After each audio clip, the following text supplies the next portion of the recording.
7 चरणों में संपन्न होने वाले लोकसभा चुनाव 2024 के महाकुंभ में 6 चरण बीतने के साथ ही सभी सियासी पार्टियां और चुनावी विश्लेषक सीटों और सरकार के बारे में अनुमान लगाने लगे हैं।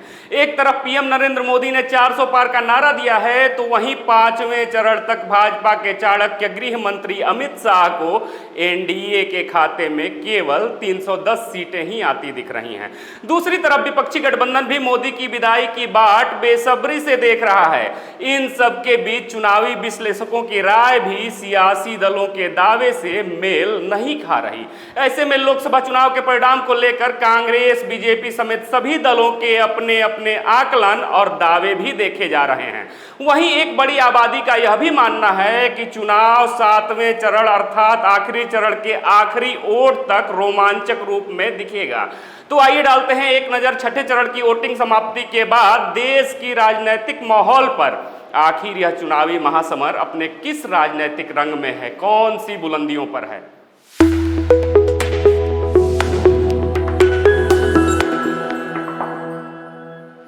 आप सभी को प्यार भरा नमस्कार। मैं विश्वजीत कुमार और आप देख रहे हैं खबरों के खिलाड़ी।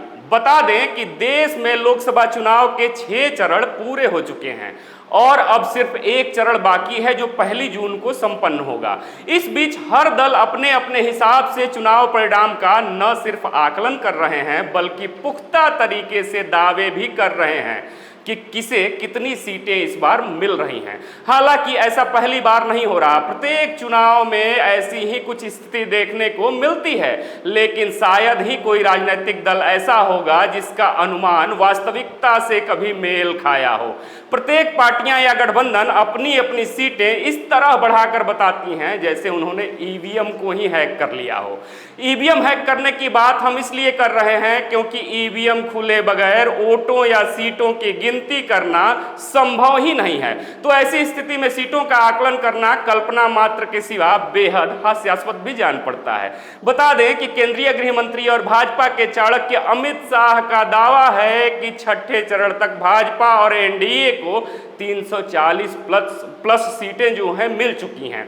अनुमानतः नरेंद्र मोदी ने जनवरी में अब की बार 400 पार का नारा दिया था। शायद उसी आंकड़े को ध्यान में रखकर ही अमित शाह ने यह दावा किया है। शाह के दावे के बाद शनिवार को छठे चरण में 8 राज्यों की 58 सीटों पर वोट डाले जा चुके हैं और 7वें चरण में भी 8 राज्यों की 57 सीटों पर वोट डाले जाने हैं। अर्थात शाह को 5वें चरण के बाद की 115 सीटों में भाजपा के खाते में 90 से अधिक सीटें आने का अनुमान है, जिससे नरेंद्र मोदी का 400 पार का नारा सही साबित हो सके।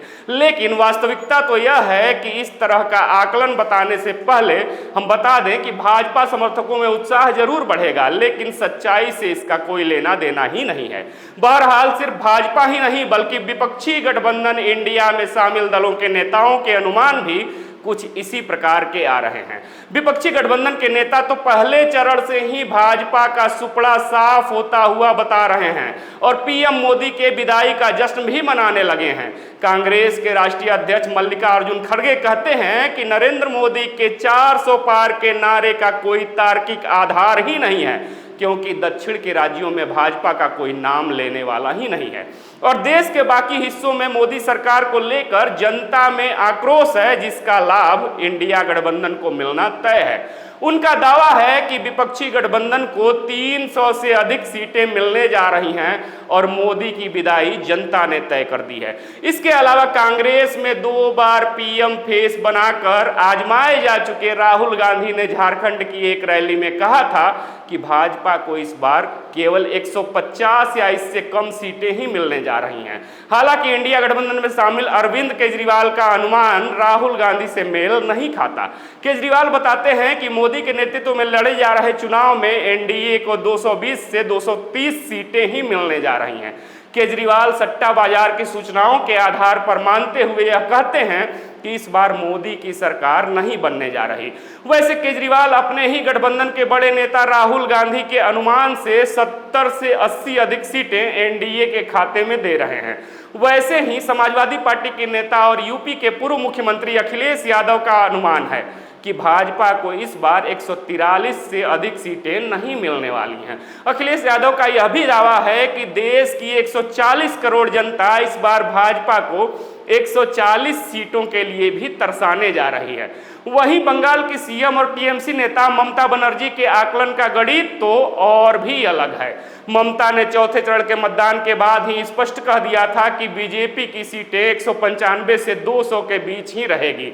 साथ ही उन्होंने इंडिया गठबंधन को 295 से 315 सीटों के बीच सीटें पाने का अनुमान भी बताया था। बता दें कि राजनीतिक पार्टियों और नेताओं के अलावा चुनावी विश्लेषकों की राय भी इस बार बिल्कुल अलग थलग दिखती है। कुछ एक्सपर्ट कहते हैं कि भाजपा 250 सीटें जीत पाएगी, तो वहीं कुछ उसके उलट बताते हैं। चुनावी एक्सपर्ट प्रशांत किशोर की यदि माने तो भाजपा पिछली बार अर्थात 2019 के आंकड़े के आसपास ही रहेगी। बता दें कि 2019 में भाजपा को 303 सीटें मिली थी।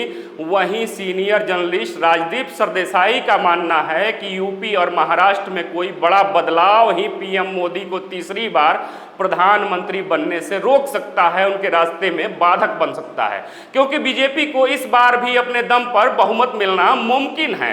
राजदीप तो यह भी कहते हैं कि कांग्रेस की सीटें इस बार जरूर बढ़ेंगी, लेकिन 100 सीटों का आंकड़ा भी कांग्रेस पार कर सके ऐसा कहना मुश्किल होगा। बता दें कि अब देश में केवल 57 सीटों पर ही 7वें चरण अर्थात 1 जून को मतदान होने हैं। ऐसे में सभी को अपने अपने तरीके से आकलन करना है और अनुमान लगाना है। आपको क्या लगता है कि देश में किसकी सरकार बनेगी और किसको कितनी सीटें मिलेंगी? अपने जवाब कमेंट बॉक्स में जरूर दीजिएगा। फिर से मिलेंगे एक नए वीडियो में, तब तक देखते रहिए खबरों खिलाड़ी। जय हिंद, जय भारत।